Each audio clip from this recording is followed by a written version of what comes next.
shrieks knife through the deep. Natureless creatures perverted and evil. From foulness rise a vermin tide. Teeth bared, clawing the air. Sing like to sin, you the rats do not fear you in slaughter's king. The piper weeps, just like smog on your back. Here in the valley, your death casts no shadow. Serious lay comes from the gate. Lay bare, drink clean, red deep in the bones that feed the menagerie. Burns hot, burns brief, follow till there's nothing left but ash. Dark horizons, boiling seas, pandemonium from the borders. Chaos bleeds, savage nobles culture feed. Pandemonium, here behind us, follow me.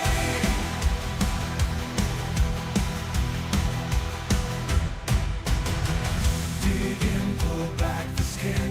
See what's inside you, the sickness that drives you. Bleeding black, demoniac. Pride breeding, blood fried these seeds. Rotten and reeking the fruits of your making. Testify, come take a bite. Bite down, blood in the cut, choking on life as the light slowly swallow and fade away. Or don't defray, lay bare your more mind till it shatters just like glass. Glass, lay bare, drink clean, red deep in the bones that feed your insanity.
voice from the past screaming, there is no end. A slave to my fate, ever doomed to repeat this again and again and again and again and again. Falling too fast, but the fall will not break me. A voice from the past that goes loud like a drum. No more goodbyes, I am tired of waiting. Now open my eyes, my last night of waiting. Now open my eyes. Here I come.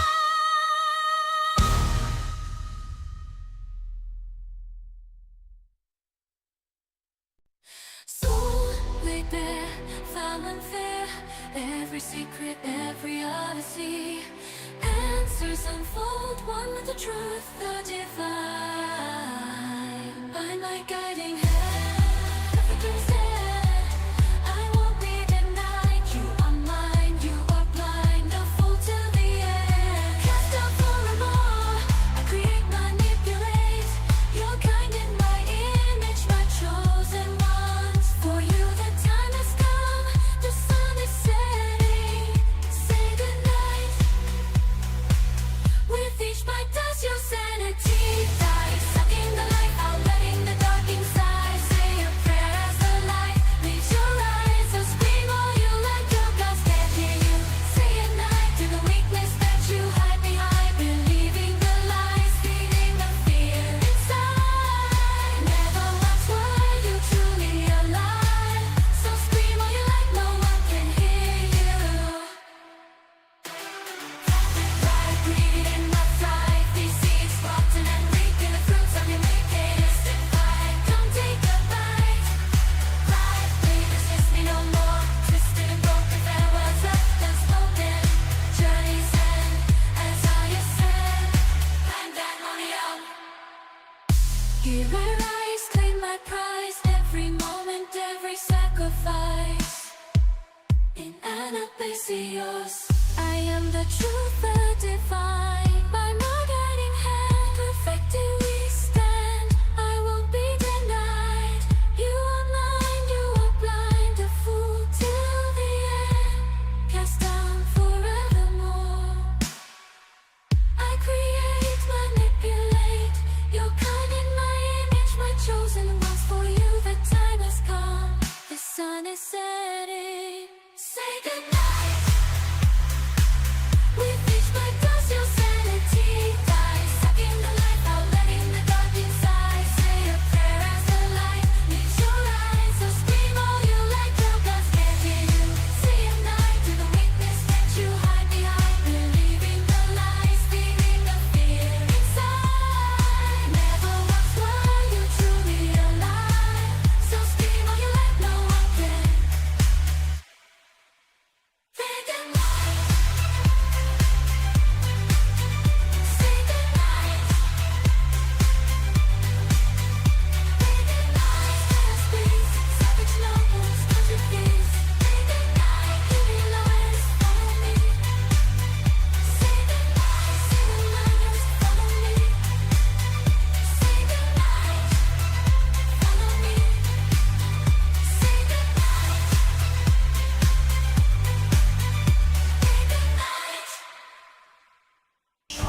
dark you will not stray. Forge ahead till the end we pray. Every step we take echoes in our wake, winding round our fate to forge ahead. She reveals our way. Tire all this pain, we won't be afraid to forge ahead. Fearless hearts ablaze, no more time to waste. No, it's not too late, though a fleeting moment has gone. To forge ahead.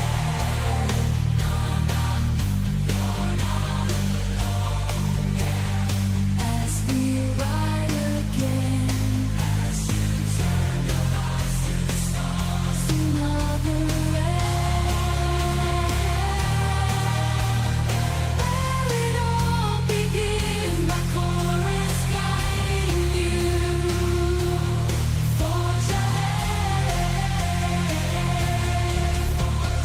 Tales of loss and fire and faith, every word on our hearts engraved. In the dark you will not stray.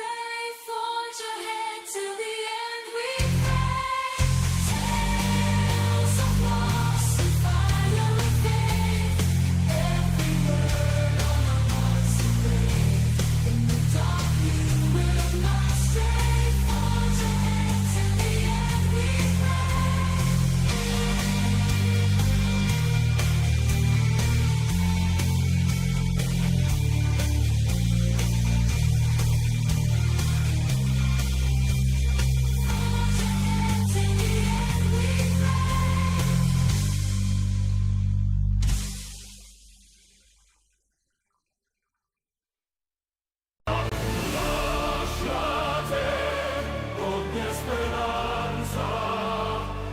Memories equipped with the weight of fate. Ever we fight, never we fly. Ever we fall, forever we fall. Now breathe deep of the darkness beneath the flood, where all of the proud angels drink to their deeds of blood. Their lives twisted and torn into dreams they spun. Yet ever we still stand tall, invincible. Never we fall.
You know, one day I'm going to figure out why that has no sound, and then I'm going to fix it.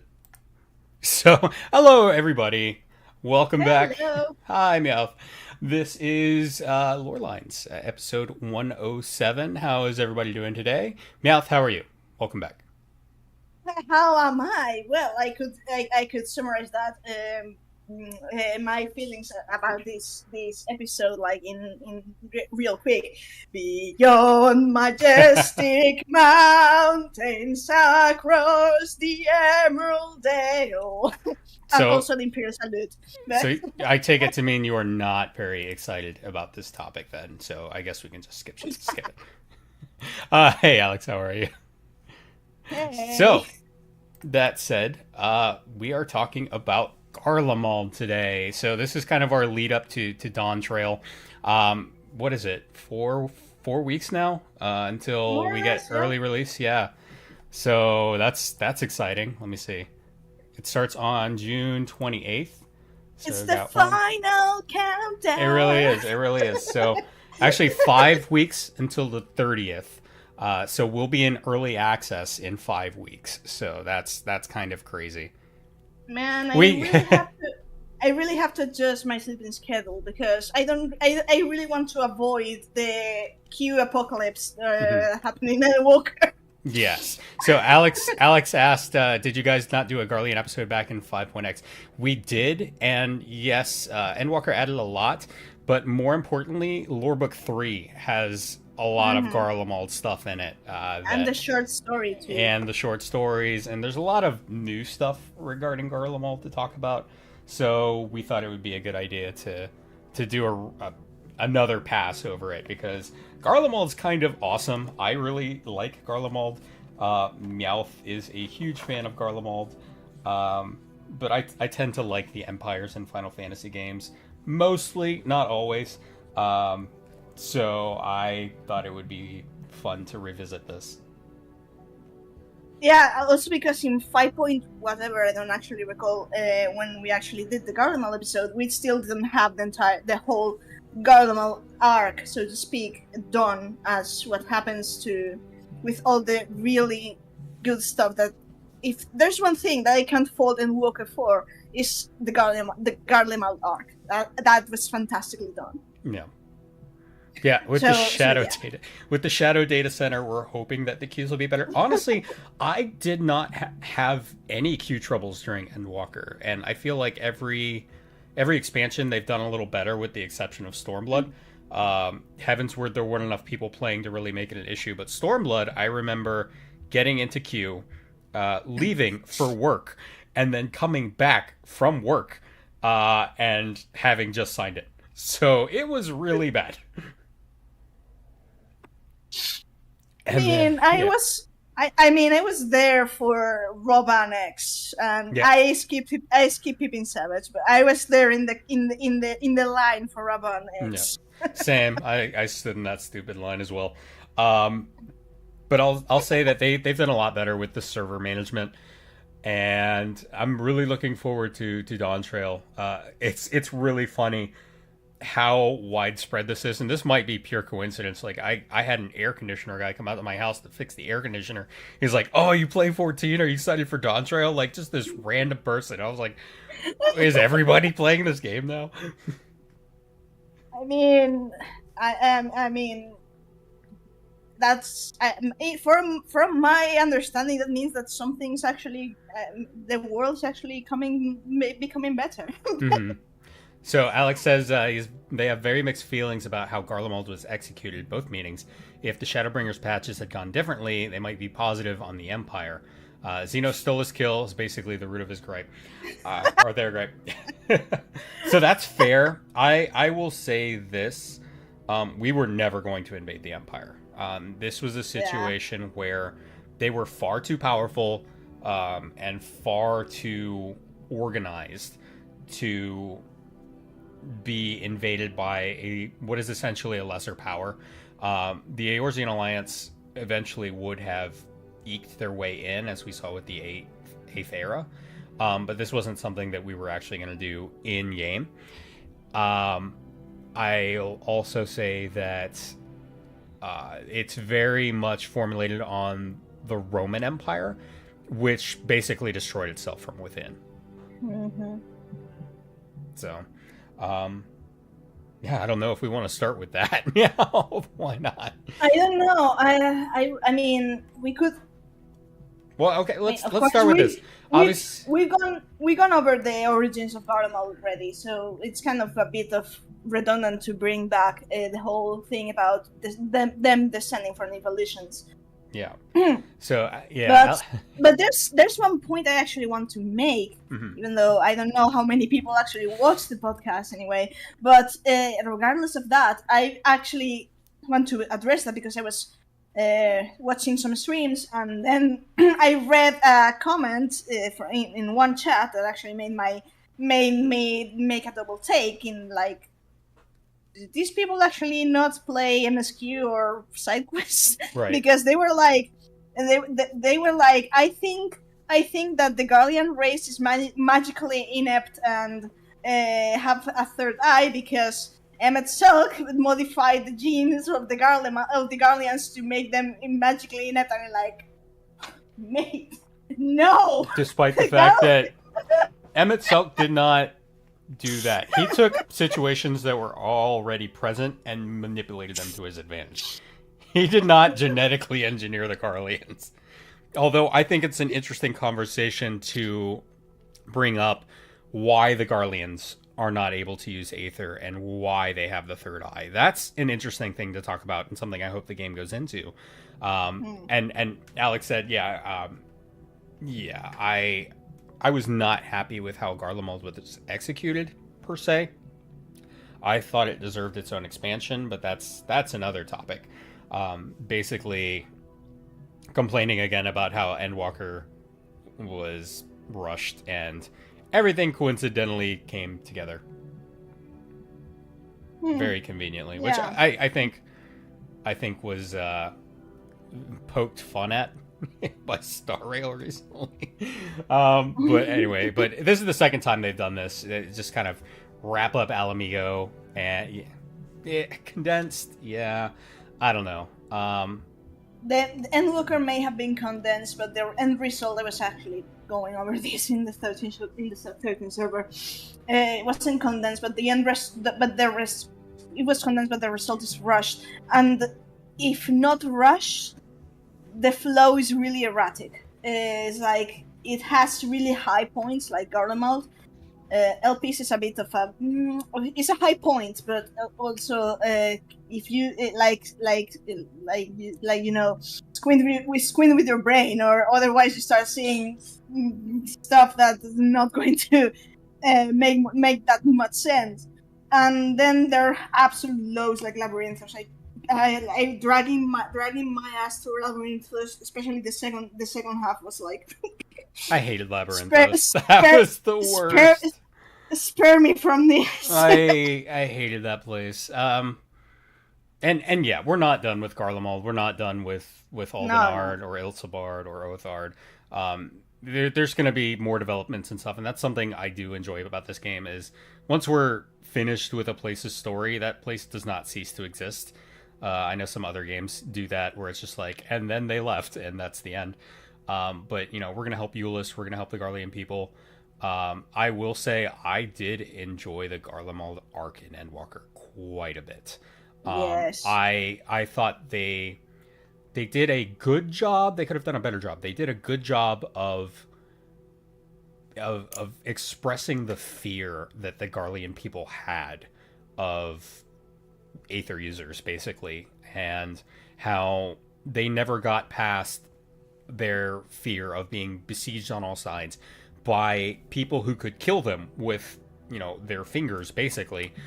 Meanwhile, they have no recourse, no way to defend against that.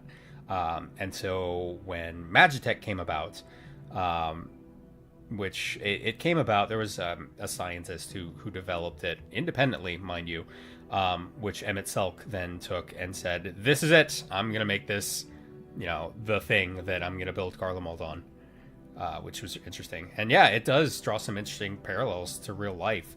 It's very much based on actions rooted in fear, as opposed to trying to understand and coexist. It's the mindset of, if I can control it, it can't hurt me. So I will control it with a gun. So there's this one thing that I actually see a lot of people. My stance. My stance is, if someone's actually done something wrong, let's point that out. But if something is actually not these people's fault, then don't blame them at all. And I see a lot of people blaming on Garlean propaganda, and they usually blame themselves for this. About the fear that the Garlean people have for, I'm not going to say Eorzeans because it extends to all Aether users, so to speak. This is not something that Emmett Selk created. The Garlean people were afraid and terrorized by long before anything of this happened with good reason, because the people, when they lived in Locus Amoenus, the people around them usually, which is why the Reapers came to be. They were like minding their own business, and then the neighbors were like, "Oh, these people can actually use ether. Let's go try and conquer them." And then they would harass them until the Corvosi came in. They kicked them into, which is basically Siberia, with no resource, and well. Yeah. So I at some point I do think that there's some story about these tribes or these ether users eventually unleashing a primal on them. right. So yeah, and I have. So I mentioned it was based on Roman Empire. It also has lots of elements of course, Russia. We see that in the culture and the climate, in the style of dress. But owing back to the fear and the whole kind of disgrace, there are hints also of post-World War I Germany, and early 1930s Germany as well, in that whole resentment of, we were defeated, we were driven out, we were exiled basically from the world, and we want revenge. Yeah, and they have borscht, exactly. Not to say that they are Nazis. They are not Nazis by any means. No. No, But there are elements of that. One has to. What this is for people who are not so familiar with history, or European history in particular. I don't know how European history is, or what history is taught in America. I know how it's taught here because, well, we kind of suffered the brunt of it. So one has to make the difference between what was Nazi Germany and the Republic of Weimar. It's not the same. Like, the Republic of Weimar was immediate post World War I Germany, and people also blame people not familiar with history would blame on Germany World War I. That was actually not true. The World War I was started by Austria-Hungary, not Germany. Germany was an ally of Austria-Hungary, but since the Allies won the war, and the French especially had beef with Germany, when they won the war, they blamed Germany specifically for that, and the Treaty of Versailles, which is Versailles. It's pretty much one of the craziest, harshest surrender conditions ever imposed into, like, just to get the idea. Germany didn't got around to pay the debts for World War I until, like, I think it was 7 years ago. So they were still paying after all this time. I mean, honor to Germany, I suppose, even though the Treaty of Versailles was absolutely nuts. And if you read about the life conditions for Germany after World War I, they were blamed for something that was actually not their fault. Yeah. I mean, they fought in the war, but they blame on that, and they were not responsible for that. And everyone's I really recommend the oversimplified video on World War II and to see how it started, because it goes a bit over this interwar period and helps you understand why when someone came claiming to be the savior for all of their people's, which actually wasn't even his idea, because Mussolini came first, actually did the same to Italy. But when someone came and actually promised that they would deliver these desperate people from all their troubles, then of course they would latch on that. They were desperate. So yeah, and that's it a good helps word you for understand. It. That's a good word for it. They were desperate, and we'll note that Garlean soldiers do have a pot helm. All that's missing is the Kaiser spike. Yes, absolutely. So. No, but their inspiration. I mean, I've seen inspiration.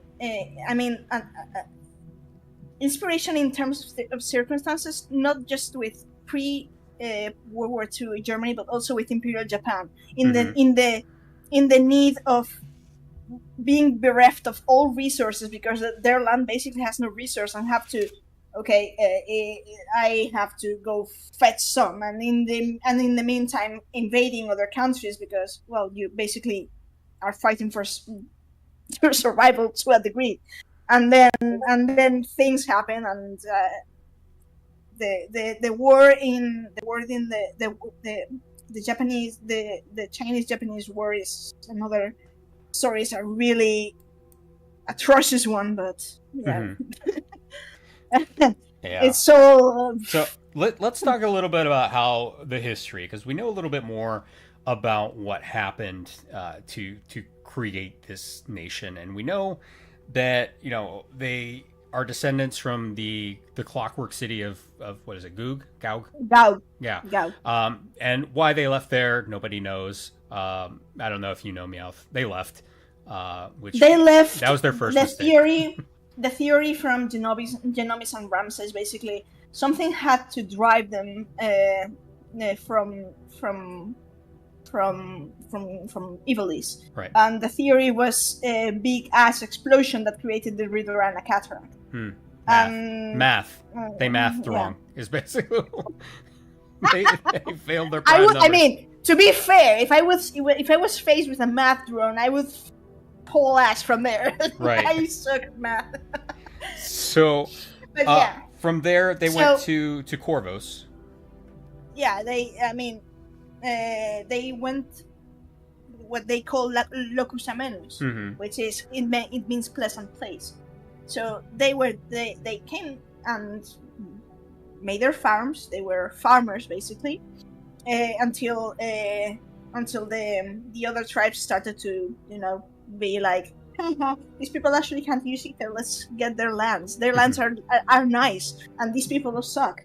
And the Garlands were like, so how we do defend ourselves? And they became angry botanists, and then they started to make, because they started the whole tradition of we can't use magic, let's borrow the aid of void sense, so maybe we can defend ourselves, and that didn't work. They were kicked out of Corvos, of Locus Amenus. They were kicked out. The Corvosi took over, and then they were driven to Siberia, basically. Yeah. And it's interesting because they renamed Corvos Locus Amenos. They never called it anything different. But when they reached their new area, which is where they are now, which was the Eblan Rhyme, they did not rename it. And that was to kind of protest their exile there. They didn't want to feel like they were permanently going to stay there, so they never named it anything in Garlean. I'm not so. And that's out of the lore book.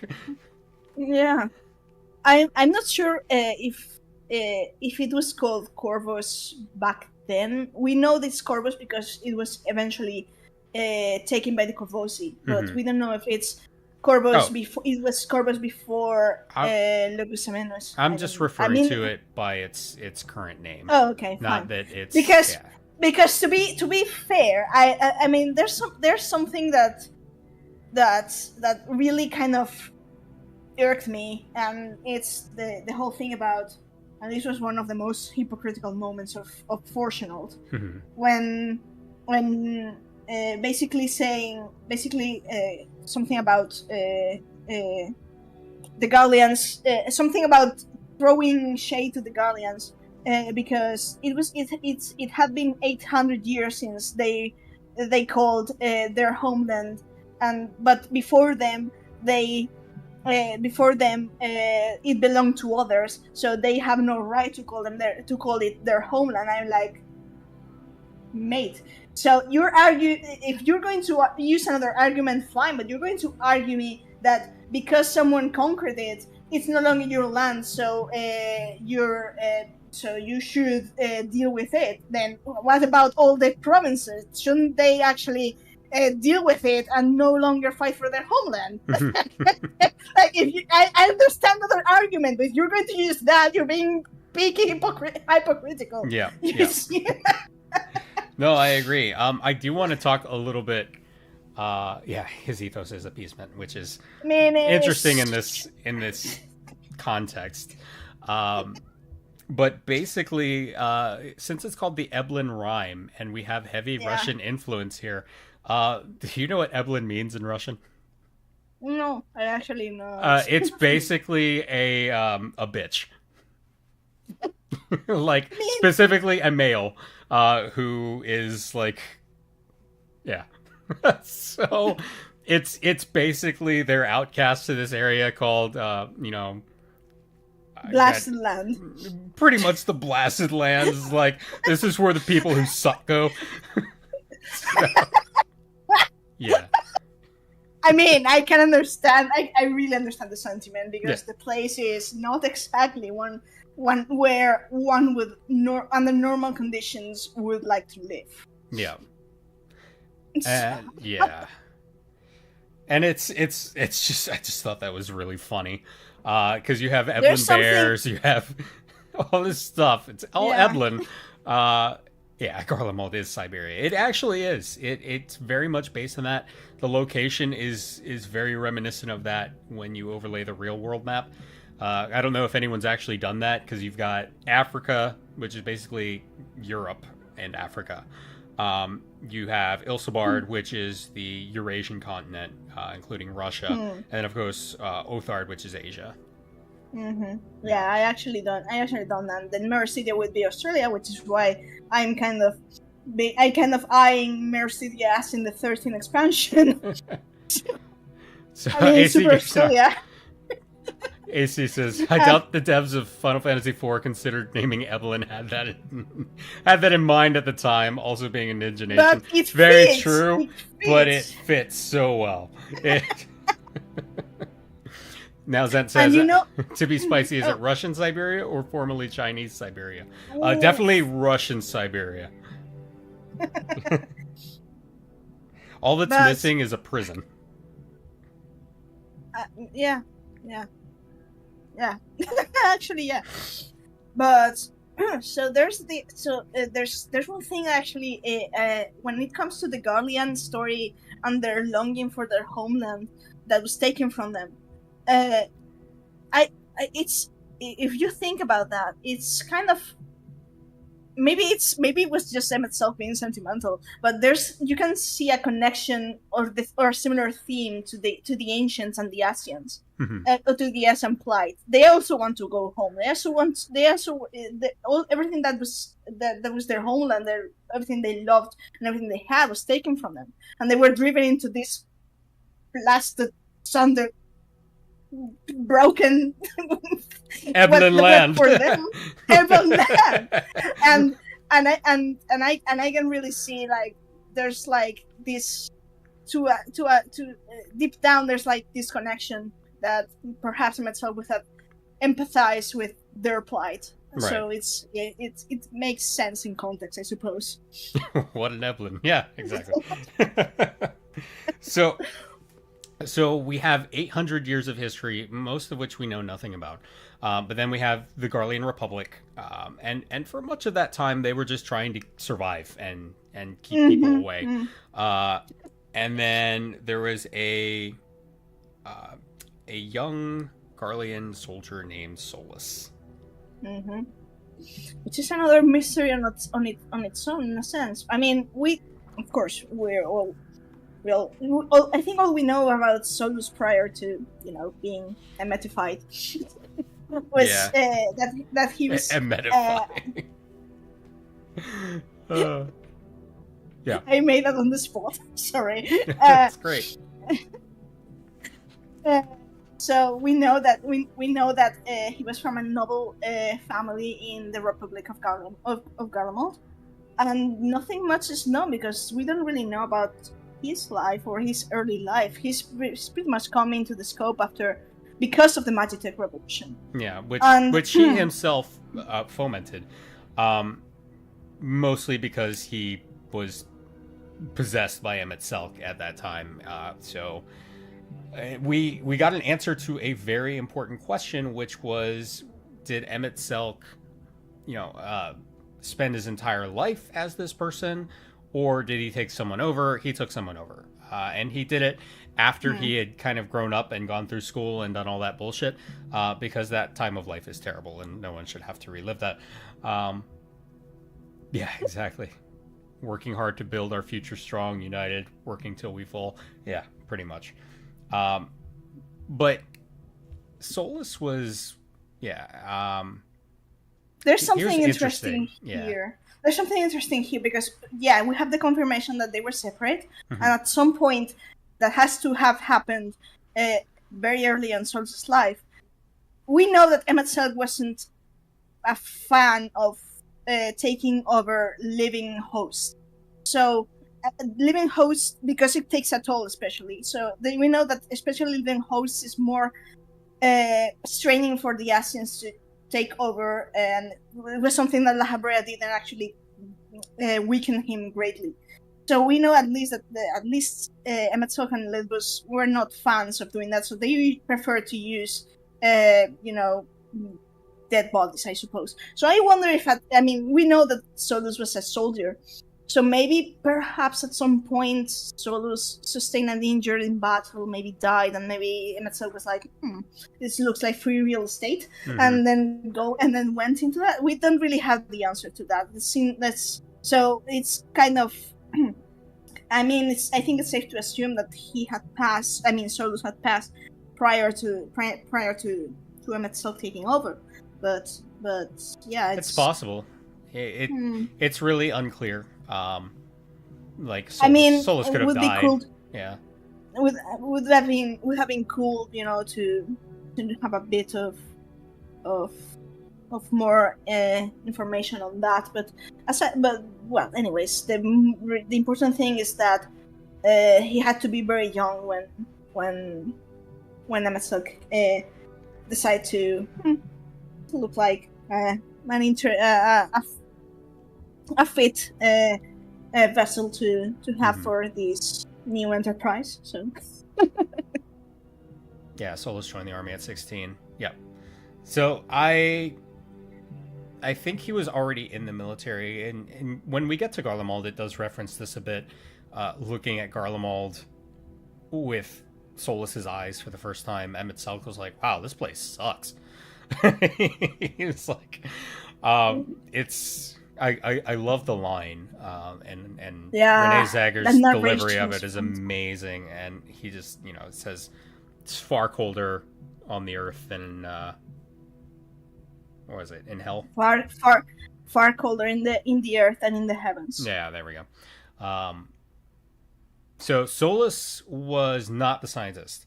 The scientist was another person who developed Magitech, who actually, you know what? Let me pull out the first lore book because that's where it is.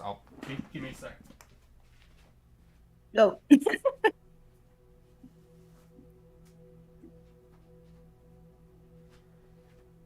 Okay. I know, that was fast. I have them all behind me. Now I gotta find it in the lore book, though, so it's not that fast.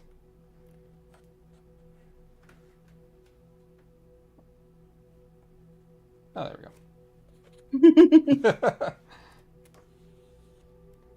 We'll put this to rest.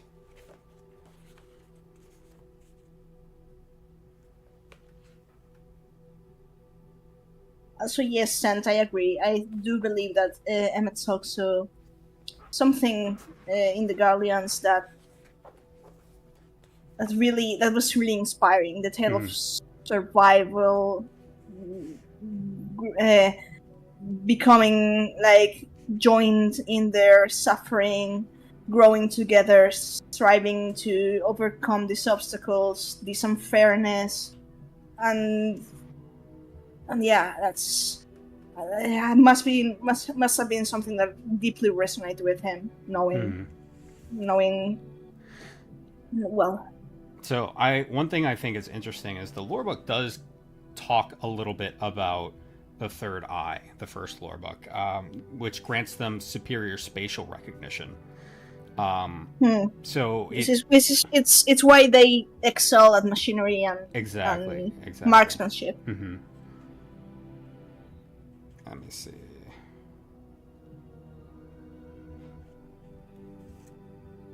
It's interesting they mentioned ceruleum burning as well as oil, meaning that there's also oil in the world, which is great. Alex, the motto of Garlemald, if I recall, was "Nos somos manos, nos somos Deus," which is "We are the hand, we are the God." Mm-hmm. It's something really interesting of Garlean culture. It's and you actually pointed out this, Cobb, in your similarities with Final Fantasy 13. Mm-hmm. In that the Garlean creed, Garlean quote unquote propaganda, is really rooted in screw the gods, we as mankind decide of fate. So yeah, they're deeply. It's kind of amusing. They're deeply humanistic. No, I mean they basically, to a degree, so you know that some of the ideals of the Enlightenment period, some of them are actually taken in Garlean culture, and the Enlightenment was, well, basically the word says it all. So they have a really strong belief that mankind should be the one in charge, not any sort of gods. Mm-hmm. Okay. I wouldn't be so far as to call it Luciferian, because it's a bit of. I'm not an expert though, but I would settle for humanistic. So, until 922 6th Astral Era, Garlemald was a bunch of small villages that weren't really united. When they united, then they became the Garlean Republic, with one goal, which was to unite its people in order to stave off foreign aggression. They used Rogan and Magi from the Central Mountains to bolster their army where it was weakest, and they used a lot of guerrilla warfare, which I think is really interesting. But here's the part that we were talking about. In 1513, a man named Solus Galvus attained the rank of legatus. The 24-year-old Garlean learned of the newly invented ceruleum engine and saw great potential in it. He guided the hand that developed the Magitech weapons and devised tactics for the war machina. And he saw them integrated into his unit in the army, and as the neighboring nations began falling to Garlemald's war machina, people realized his wisdom and started trying to, instead of conquer and survive, they started looking for revenge and started attacking those who they felt had wronged them. 24. So he was legatus at age 24 tracks, because he was named. So I need to make a point here, like, because I know the lore book describes as dictator, but one has to bear in mind that the word dictator in Latin or in the Roman Empire doesn't have the same connotation as it has today. Mm-hmm. Dictator. So this is a funny story in a sense. So the Romans, Rome started being a monarchy back in really ancient times, and they deposed the monarchy and they established what is considered the first republic in recorded history. And the Romans were really proud of their governing system.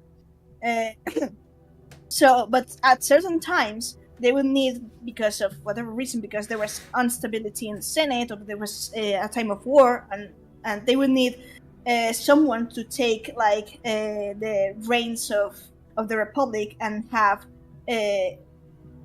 kind of a more easy reign, because the Senate could, politics and all that stuff. The Senate could get in the way of so many laws or decrees. So at certain times they would declare one person to be in charge, so decisions would come easier and wouldn't have to pass through the entire process of the Senate. this was usually happening in times of war, when the need is greater than the time you have to react. And they didn't want to call this person a king, because they were really proud of having discarded monarchy. So they would instead call this person a dictator, which in Latin, dictator means he who rules. It basically means you are in charge.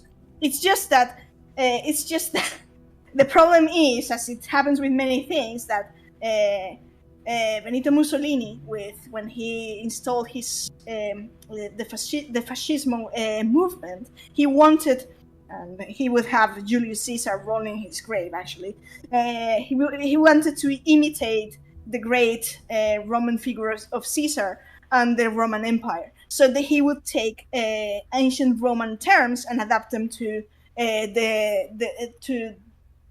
to his government. And that's why today it has the connotations associated with fascism, when in truth, actually the term doesn't mean anything like that. It's just that you're in charge when times are trying. That's basically what it means. I do want to say, just for... Thanks, Zent, for bringing up B5. Yes, I do want to mention that Mussolini was not the only one to... No. Mimic the Roman Empire. There's a reason the Russians had the Tsar, which was Caesar. So their influence was very much felt pretty much everywhere, all over Europe and Central Asia. It's for good reasons, because Rome is very likely we say there's one. So there's this saying amongst especially ancient Rome historians, that they say the Roman Empire fell, but can we really say it actually fell when most of our civilization, or at least Western civilization, still draws so much from the Roman Empire? We keep it alive in so many aspects of our life and history, so one could arguably say that it actually never fell. Because in the end, the barbarians, which, by the way, barbarian in Latin doesn't mean savage or uncultured. It means simply outsider, means a stranger, foreigner. So not Roman. Not Roman, exactly. So when the barbarians from Germany came and actually tore the Roman Empire. When the Eorzeans came. Those Eorzean savages. In the end, they tore it apart, but they actually preserved enough things as because they saw, this actually worked for them. Maybe it can work for us, and they still, many and so many things were adapted from Roman. Perhaps not in the moment, but then in later ages, more and more people would come to think back on the Roman Empire and be like, these guys actually knew what they were doing. They would try to emulate them, but no civilization has actually become so relevant as today as the Roman Empire was. Yeah. So, Zent, I have to ask you, are you green or purple? Yes, they were very efficient. So I do want to say, while Garlemald was conquering their neighbors, they didn't have enough military to fill their ranks in order to continue. Exactly, Zen. So what they did was they recruited from their subjugated provinces, and basically, instead of saying you're just going to serve and be okay with it, they said, okay, once you've served, you'll get Magitech as an exchange for your service, and it'll make your life easier. So basically, service, guarantees citizenship kind of thing. Mm-hmm. Yeah, it's basically what the Romans did. Actually, yeah, they would grant citizenship to people who served Rome. Because it was more efficient. The Romans were really efficient. They were really practical. They saw the efficiency in not breaking a people but gaining their favor. Like, it's easier to. It means they have people to work for them. It also means that they won't want war them if you treat them right, which is actually really amusing because that's exactly what the scene in the ladder with Emmett Salk, and he tells you the key to conquest, and he's basically describing the ancient Rome stance on this. Basically, treat the conqueror right, and they won't want to get back at you. I mean, that goes for any conquest, really. I mean, yeah, sure, but this wasn't so widespread back then. Back then, the wars and the conquest would be like, I come to your territory, I will raise it to the ground, and screw you. This is my land now, and I will build on them, and I will have my people populate them, and you will worship my gods. Yeah. Romans were like, I'm going to. First, they actually did something really progressed for their time. They would come to the opposing nation or the land they want, and they would be like to their leaders, "Hey, we want us to join us. You can either join us and tell the leader, then you can keep leading your people." And you have to adapt these things. Maybe we will build some things here. We'll do that. We will have your culture adapt a bit to us, but we will also take your gods and we will worship them. You will have to worship our gods too. So, and the other option is we come with our army and conquer you, and you will join us by force. Yes. Of course, there were people who would go with the second option and they would be conquered, but most nations were actually like, you know what? They would look at the Roman legions, they would look at their culture, they were like, maybe I don't want to war with these guys. And they actually offered me to keep my position, not attack my people, and trade new inventions. You know what? Maybe it's best that I join them. It's not so much told about the Roman conquest as in not having actually to lift a weapon. The Philippines would also be another example of that. But yeah, assimilation, cultural assimilation is a big part of it, and basically, as Emmett Selk said, the conquered to treat the conquerors to treat the conquered with dignity and respect, and the conquered to let bygones be bygones. But I do want to note that Solus was elected dictator at 28 years old, and he declared himself emperor at 33. Yeah. Zent, after the United States reconquered Philippines during World War II. 33 is an amusing number for people who know symbolism and the references. 33 is an interesting number to choose, isn't it? I mean, yeah, but it makes sense for the Guardians. Solus was nothing less than a messiah. Oh, absolutely. Absolutely. I mean, with good reason, though, because the Magitech, he didn't also bring prosperity to Garlemald. Also, I mean, we often talk about Magitech in terms of the military, but Magitech also saved the Guardians from their own climate, because heaters, transport, commerce, infrastructure in such a blasted Eblan land such as they lived. These things were made Garlemald flourish, not just as an army, but as a society, and the quality of life for their people.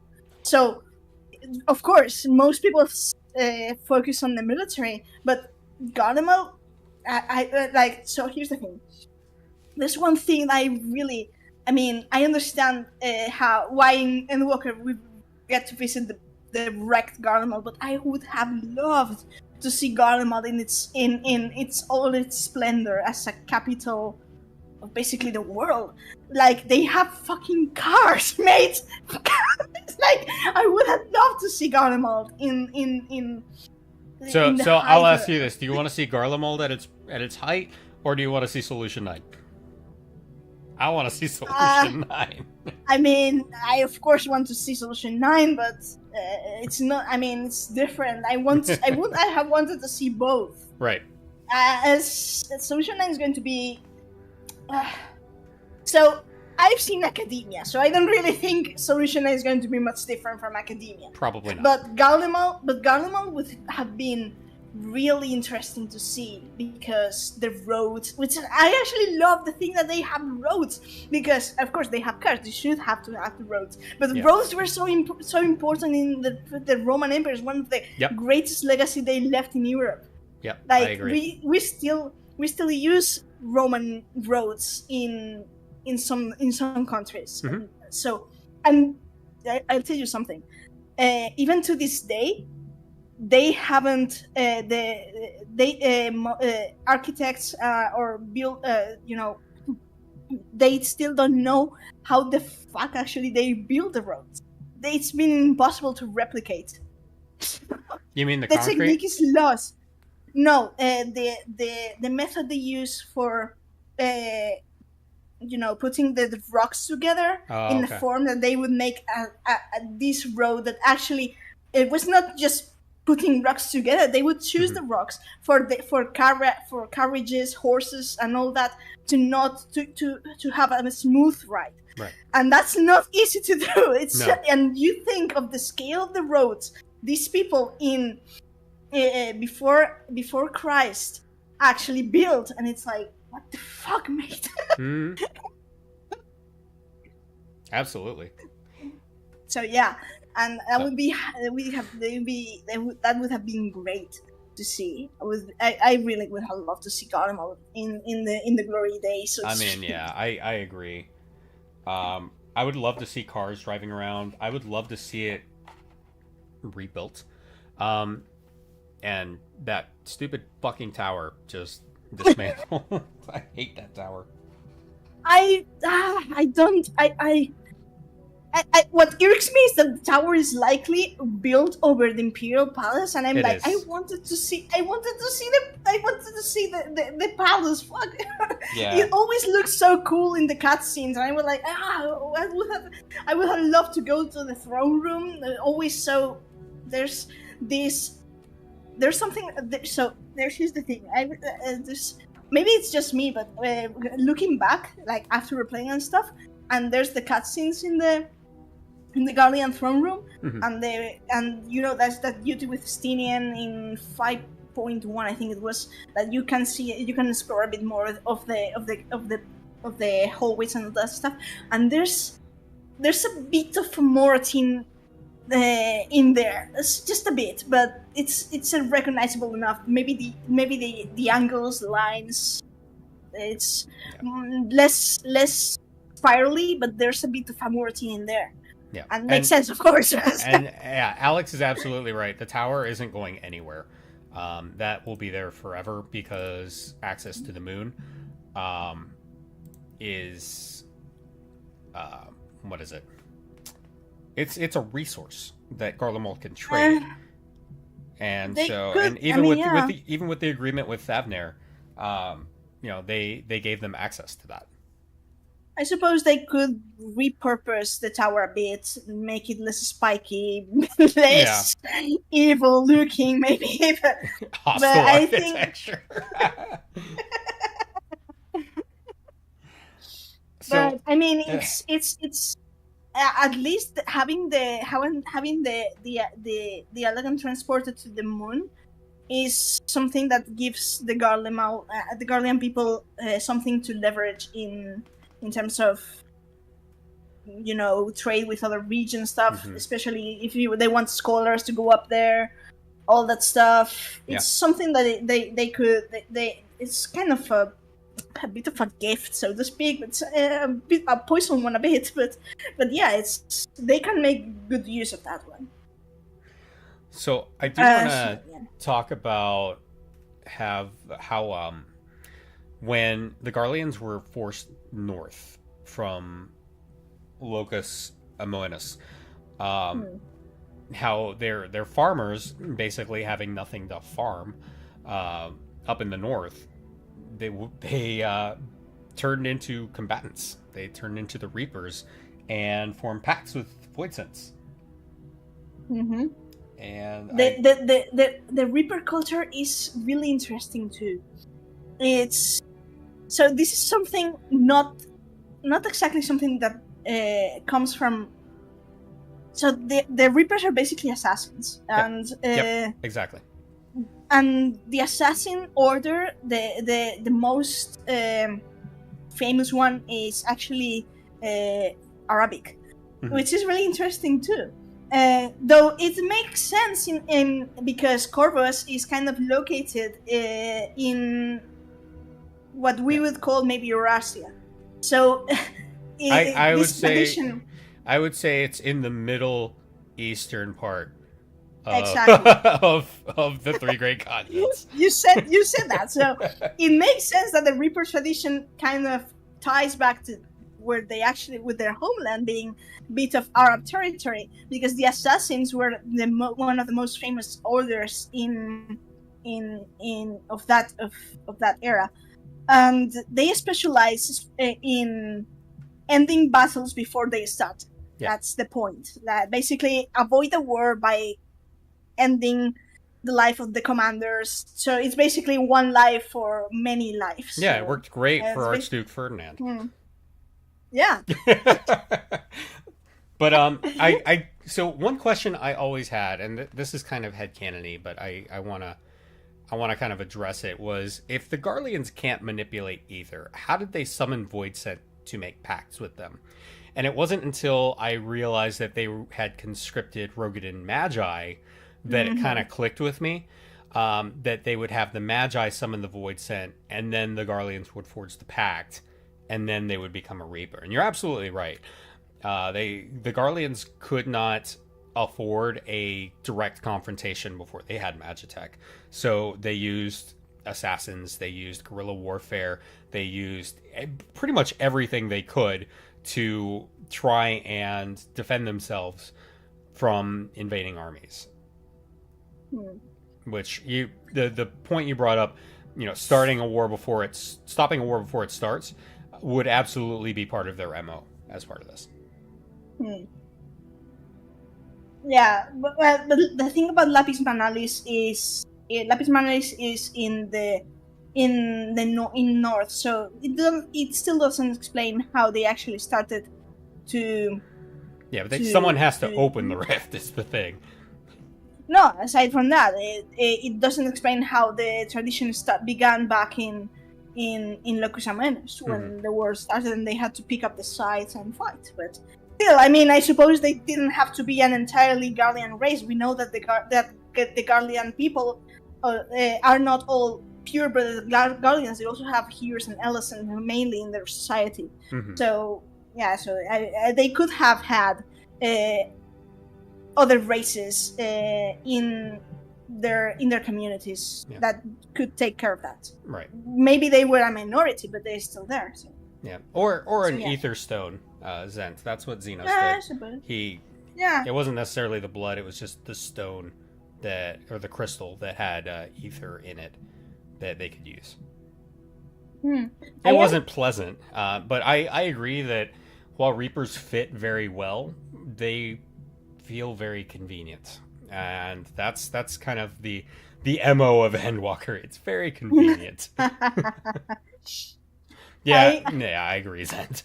The story quest with the Reaper was actually it amused me, the whole thing about spoilers for the quest, but Drusilla's grandfather, when basically the story about him going and try to kill Emperor Solus before the conquest started, and it went horribly bad for obvious reasons, and the Reaper was like, return home like, fuck my life, what? Yeah, you tried to kill an unsundered ancient. Congratulations, you're gonna die. Your No, life but sucks.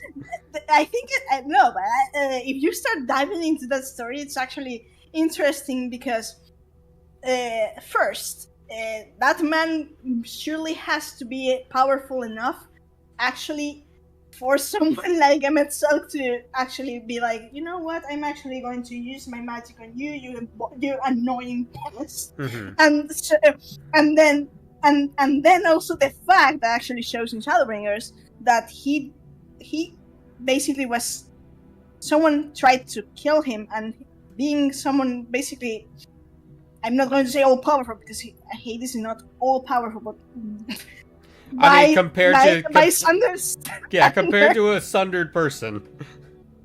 yeah, but he actually didn't kill the guy. It was like he could have really easily, but he didn't. Yeah. And I think it's something that you start diving into the intricacies of the story, and I think it's a really neat anecdote to I've seen. You see how badass was Drusilla's grandfather as to force actually Emmett to go to take it a bit more seriously, Right. as to use his powers, and also to see Hades' compassion, so to speak, as even though he's basically someone trying to kill him, and he's like, nah. Yeah, and he kept drawing more and more power from the void to try and match Emperor Solus, and it kind of overwhelmed him. Yeah. And I kind of tend to agree with Zent that Emmett wouldn't have liked the whole Reaper Pact thing because it's a reminder of what they did on the 13th. Yes, I also think that is part of the reason why he pursued Magitech so enthusiastically, to try and get away from that. And you saw as soon as Magitech came out, not only did it make the Reapers obsolete, but they were kind of ostracized by the government, basically saying, we don't need you anymore, go away.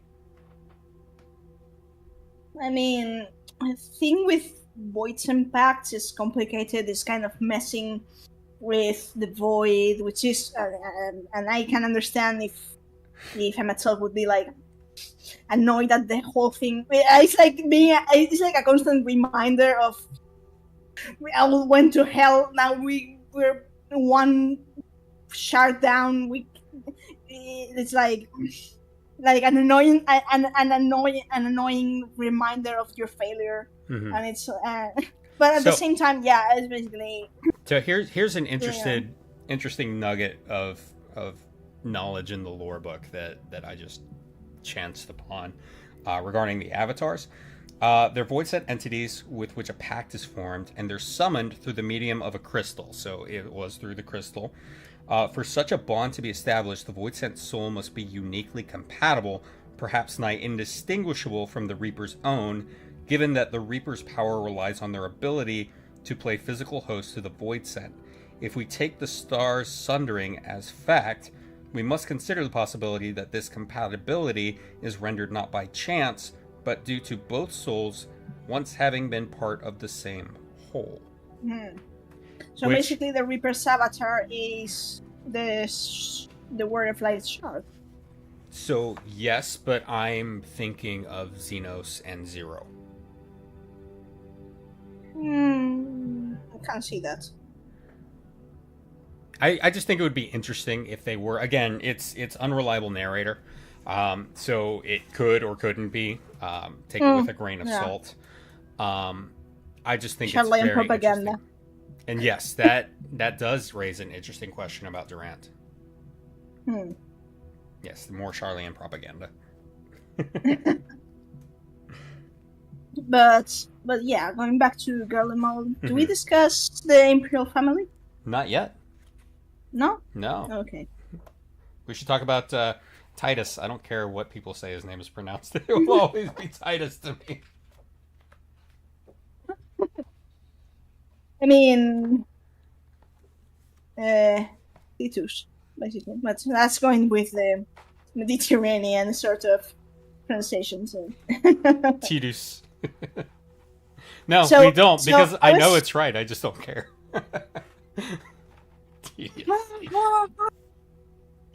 No, but so I was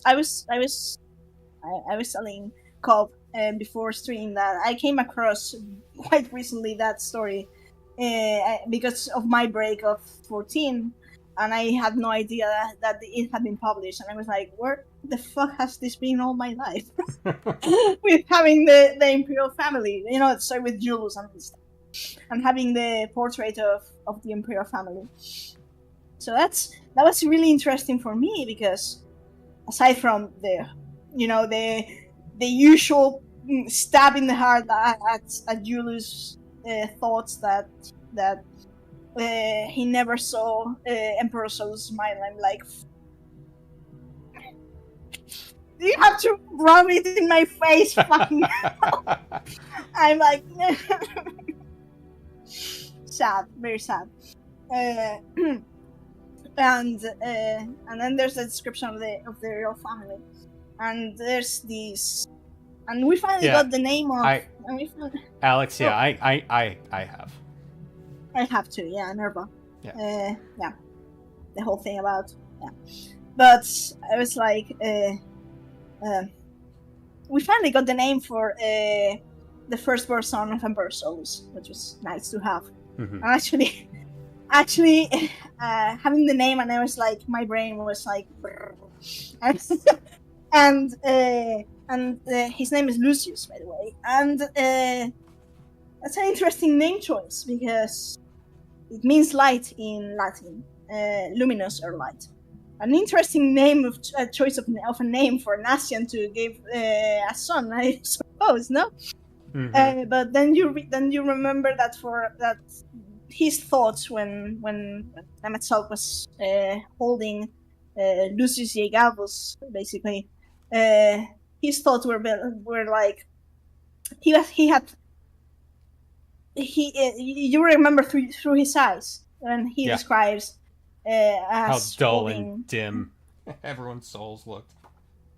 That, but having hope, like rekindled in that moment, like that, and it makes sense that if he felt like maybe there's hope for mankind yet, and he would name that son as something luminous, like a light for the future, and then he dies young. It's like this, and yet another flame of hope extinguished, and surely really hard, and it's really and it's sad. It's really sad. That story really gets me. Like it's.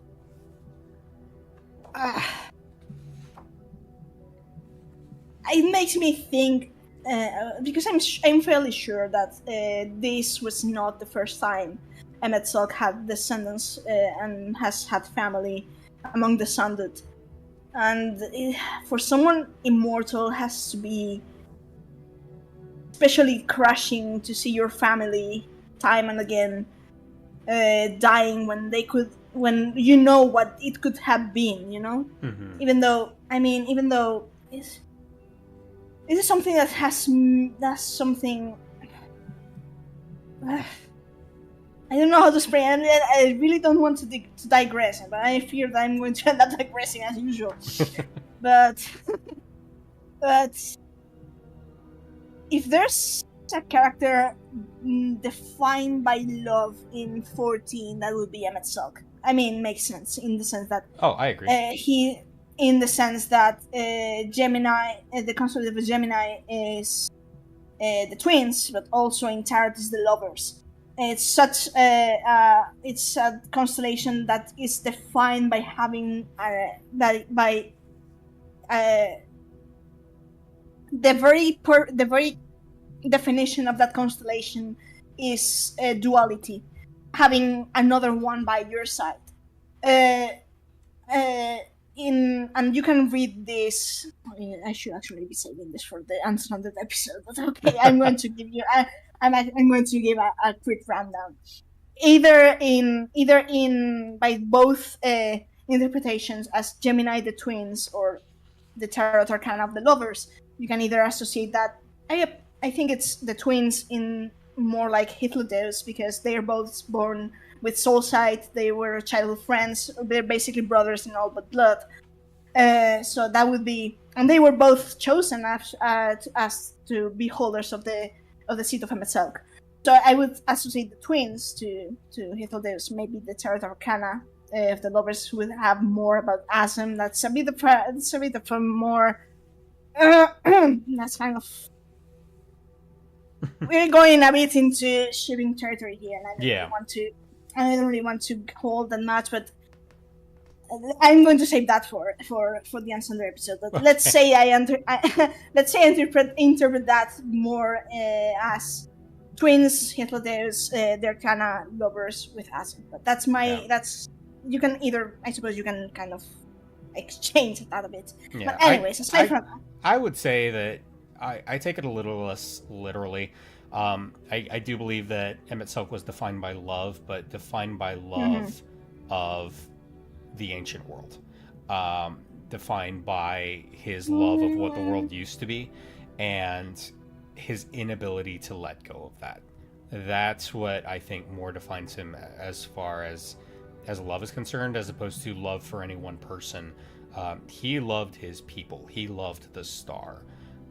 And his quest was to restore it to what he loved, and save it from what it had become.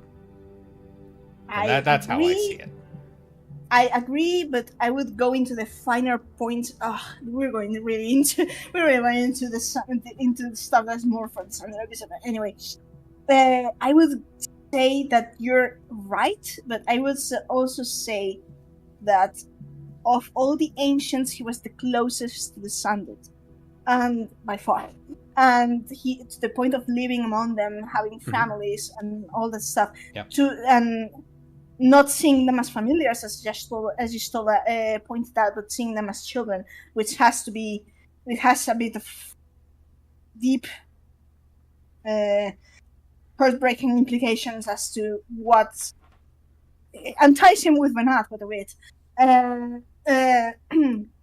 But I want to address what Alex said really quick, that they wish they had seen it more in Elpis. I feel like the fact that we didn't was very telling, that he kind of took it for granted that the world would always be what it was. And when he lost it, that's when he really realized it. No, but I mean, but there's still of course he couldn't imagine what was going to happen but then in Elpis we get the cutscene when we tell him and Venat and Hitler what's going to happen, and he's shocked for 5 minutes of shocked silence, and when he reacts he lashes out, and he's like he actually leaves because he's like, he can wrap his head around that. I gotta give it to the animators for that scene, because that had to be perfectly animated. And Renee Sager as playing him is amazing. That's that's fantastic. And there was Asm nonsense afoot, so yeah. So he couldn't just let his hair down, and he was on official business. No, but if there's a moment in which you see him really falling apart, I think I do recall chats in the stream being like, Emmett, you good? Mm-hmm. Because he stands with his head hanging down in silence for, I really have to time it, but I really 5 minutes solid. He's just quiet while everyone else is talking. He is just quiet. It's one of these silence that scream at you. But we can talk about that more in another episode. The Sandra episode. Yes. Yeah. Let's go back to Go. Yeah. So the fall. So after, Xenos, we could probably do a whole episode on Xenos just himself. there were, so he had memories of the final days or dreams of the final days. And the throwaway line Fandaniel gave of, could Solus have found a way, or could Emet-Selch have found a way? God, it was a throwaway line, but I want answers for that line, and I still feel like we don't have them. I don't have either, and but it's interesting as in the line is vague as fuck. That's for sure. But I wonder if it has to do, perhaps, with. Do you think that in science there's something that actually exists that is the genetic memory? Mm-hmm. There are like cultural aspects that so ingrained in our as ourselves that it becomes genetic coding, and even though we're not aware of that, and there's some concepts or symbols or something that are actually passed down and we recognize on a subconscious level. That's a really interesting phenomena that happens. But I wonder if this has to do like an equivalent, as in perhaps memory of what it was once. Maybe Emet-Selch found a way to actually transmit that genetically through his descendants. Mm-hmm. As in, because it happens, because we know that when, like, for example, the ancient PTSD, so to speak, of the final days awakens the echo, which is a trace of the ancient's power that actually makes the person more powerful, right? More closer to the ancients. Perhaps this sort of awakening in a genetic way that actually doesn't require experimentation, because we know that at least Emet-Selch wasn't exactly approving of unethical experiments. He was the one who, under his and Varys later, I suppose that one of the things that Varys kept, it was that you remember Aldous, that he was kicked from the Garlean court for the experiments on augmentation on the resonance, and then Xenos later actually employs him, but he was actually previously kicked from the Garlean court because of the unethical experiments. Yep. And actually Emet-Selch, when in Ammon's memory, in Fandaniel's memory, he does make a point of your methods leave something to be desired, but he makes the note that that's not something we agree with. Zent, Alex, I don't think we're gonna get something in game, but so help me God, next time I get the opportunity, I'm gonna track Koji down and I'm gonna ask him that. That's what I want to ask him. Which one? The mention of could he have found a way? Oh, okay. No, I was kind of distracted by Zent's point on the male and female kind of love, and I actually agree, because this is something for the Unsundered episode, but Bernard being like a mother figure, and we kind of mistakenly gave that to Zodiac, but actually the more fatherly figure in regards to the Sundered, that would be Emet-Selch. He's actually the one who has descendants, and he has this more severe kind of loved an attitude towards the children, but he is actually loving and wants the best for them. I would say he has the most investment in the Sundered. Yeah. Because he's trying to understand, he's trying to see, what value there is in this life. And of course, by the end of Shadowbringers, he decides none, which, he decides to suicide by Hero's Party. He wanted to be proven wrong. He did. That's the thing. Because I think he knew with the loss of the 13th that we are getting way off of Garlemald here, so we'll save this. We'll table this topic here. We have 15 minutes. Take notes. Stuff that to bring up in the Unsundered episode. Yeah. Okay.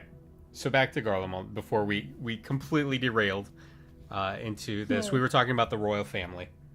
Mm-hmm. We were talking about So we get Lucius, so we get the Lucius that died, then Lucretia. Titus with Lucretia, the well, the whole thing, Varys, who basically, and then Xenos. Xenos, I feel like 15 minutes is too short to be discussing Xenos, and that's well, we can mention him, but like I said, you could dedicate an entire episode to Xenos. Xenos is such a fascinating character. Like, he's. So here's the thing. I actually was like intrigued by him in Stormblood. Shadowbringers drag him on. It was like by the end of Shadowbringers, I was like, oh god, Xenos again. And then Endwalker came, and this one of the things I actually was not expecting Endwalker to deliver is such a great arc for Xenos. I agree. Like, I just liked Xenos in Stormblood. I hated him in Shadowbringers. I thought, this guy needs to go away, get off my screen. And then Endwalker turned him into one of my favorite characters. I was like, really? But he was incredibly smart. Just one thing that I actually realized, I was kind of one of these very late nights that I'm kind of usually drawing or listening to music, and my mind is kind of practice session and all this stuff, and I'm kind of thinking, mate, the end part of Endwalker, when the end singer taunts the Warrior of Light, when they send away the Sirens, and the end singer is like, so now you're alone unless you plan to summon the souls of the dead again, referring to Hades and Hyclodeirs. And the amusing part is that then Xenos comes in, and then you're not alone. But then you tie that to the fact that Xenos is basically Hades' great grandson. Mm-hmm. So it's basically another gift, quote unquote, that that comes from him. In a sense, it's blood of his blood coming to help you in your hour of need, and it's like there's something poetic about that. Yeah, for sure.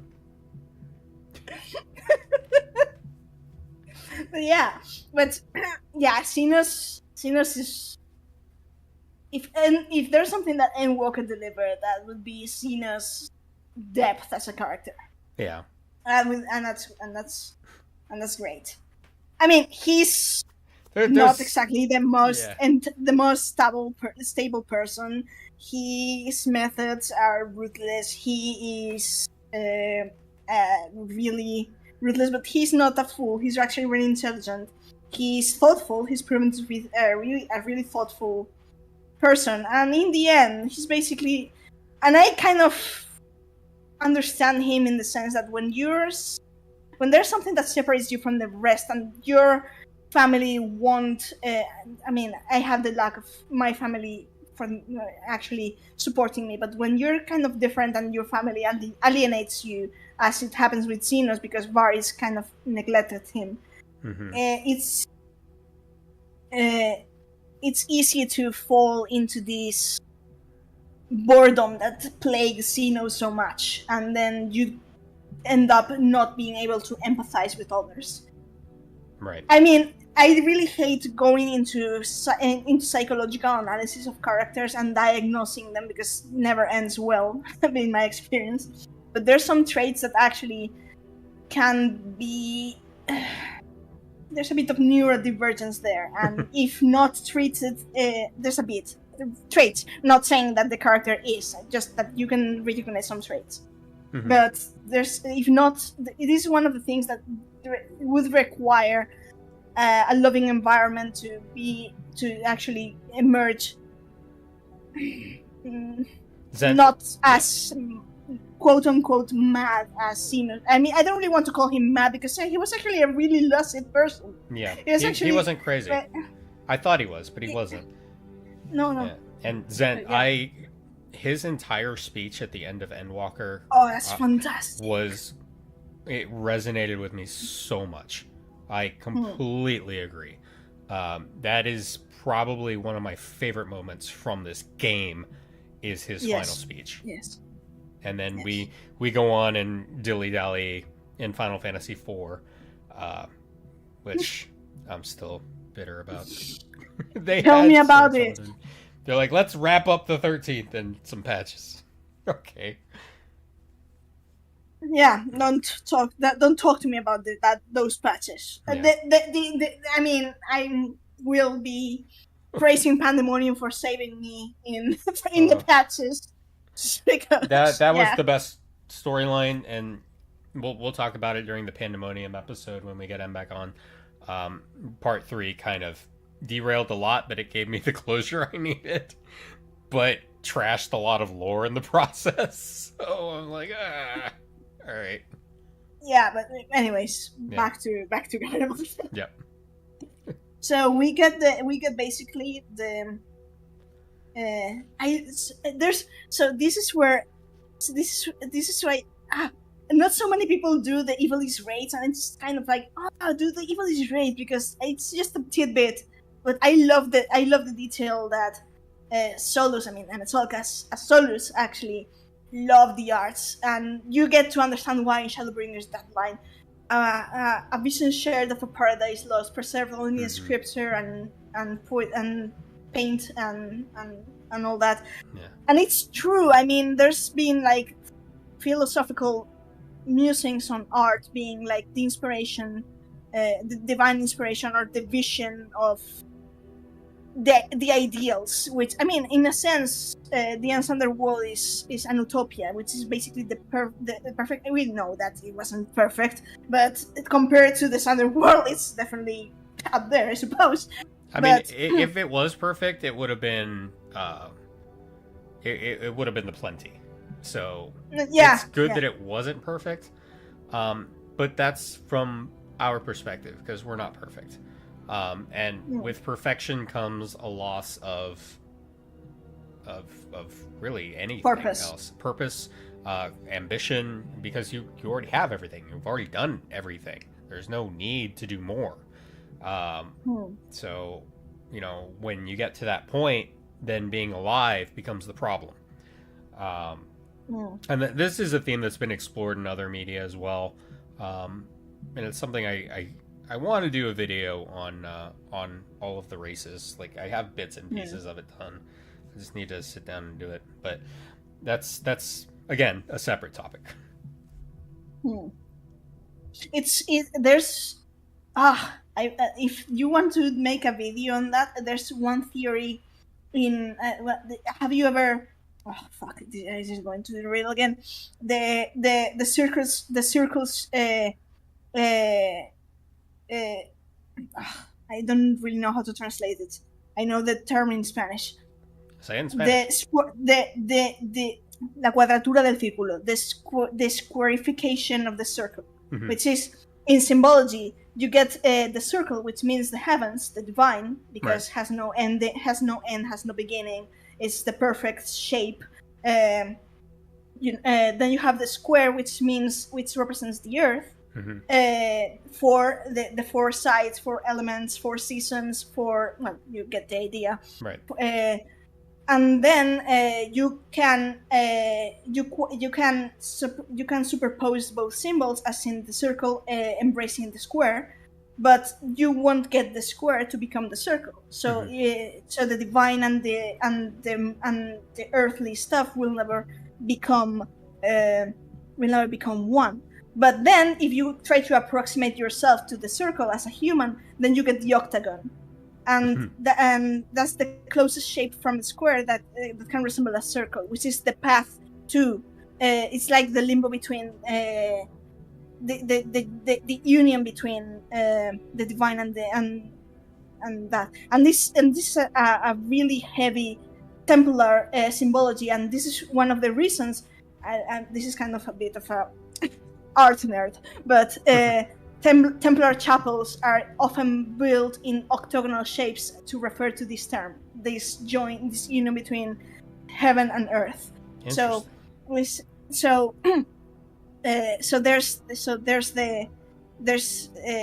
it's basically you can describe it as the divine or perfection being to what we aspire, but something that we will never achieve as humans. But the fact that we have the divine as or the perfection standard to chase is going to keep us moving forward. Okay. And there was this theory, of course. There's a theory in this school of thought, so to speak, as that there will come a time in which humans will be able to finally achieve the squarification of the circle and become like gods. But it's a long way to go. There's a lot of symbolism and I'm kind having of philosophy there. flashbacks to Nier. But Okay. yeah. But yeah, like for example, if you want that for that's the whole thing about what drives us forward, and that I can check my notes on that theory and translate to you and all that. Anyways, back to wrap up, I suppose. Yeah, so we're coming up at the end of the stream now. We've got about 3 minutes. So we have a lot of episodes coming up. So of course, there's still a lot about Garlemald. I feel like we never have enough time. No, but I mean, we kind of discussed the end of Garlemald. Mhm. I mean, there's the whole thing about it's important, like the whole stuff about Garlemald. It's like the fall of Garlemald started with Emperor Solus's quote unquote. Yeah. But because Varys is certainly no Emperor Solus, of Right. course. And there's also the fact Varys was much of a authoritarian leader than Solus was. Right. And, like we get that from Genomis, like for example that the Majestic the company was kicked out from God, basically had to exile themselves because their works were being actively censored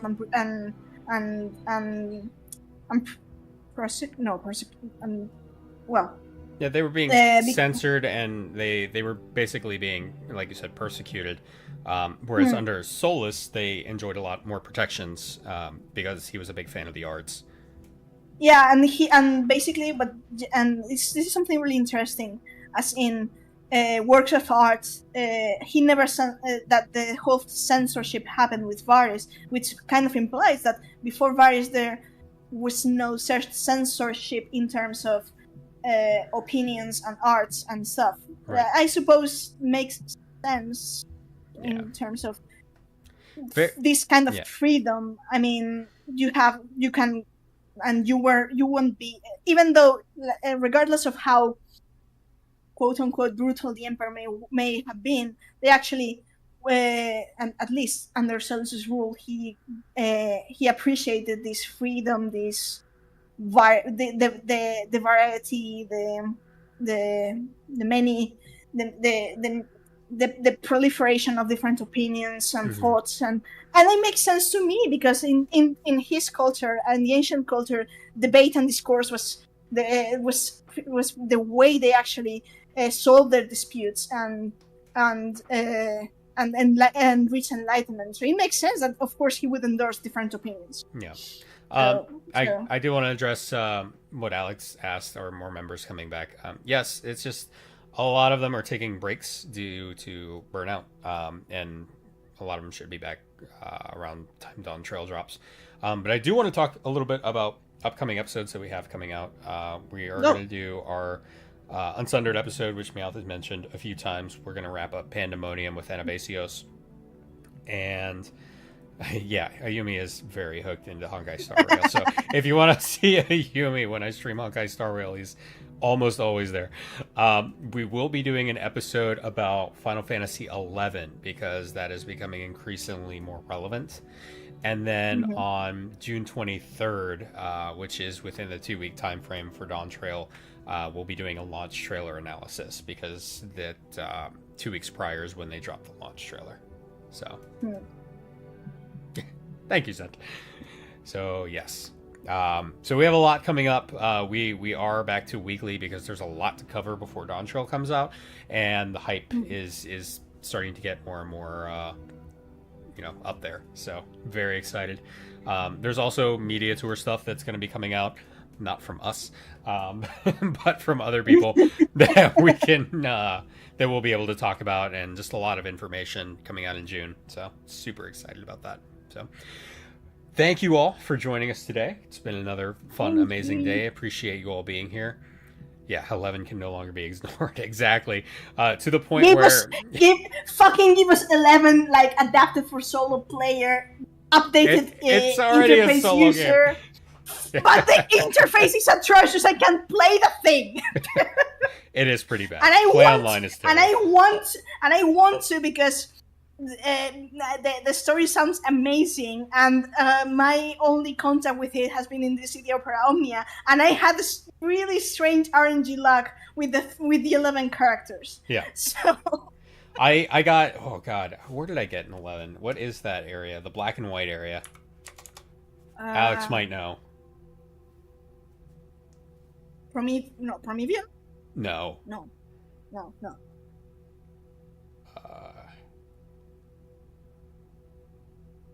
God, I'm looking it up. It's like, no, it's like, it's devoid of color. And you get there through the island that's by Delphi's Tower. Monochromality. Stop that. Oh god, it's a leveling area. I forgot what it was called. Begins with an A.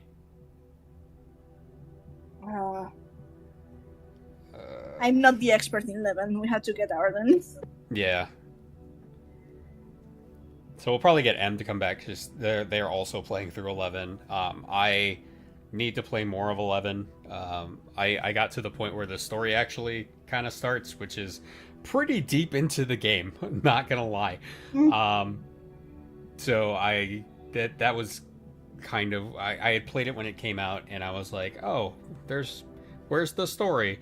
So I defeated the Shadow Lord, and then it was like, by the way, all these expansions, they add a ton of story, and there's a lot going on here. Like the whole concept of sundering and all of that is from 11. So there's a lot. I don't think so. It's like an alternate place. God, now I'm curious. I gotta just look it up.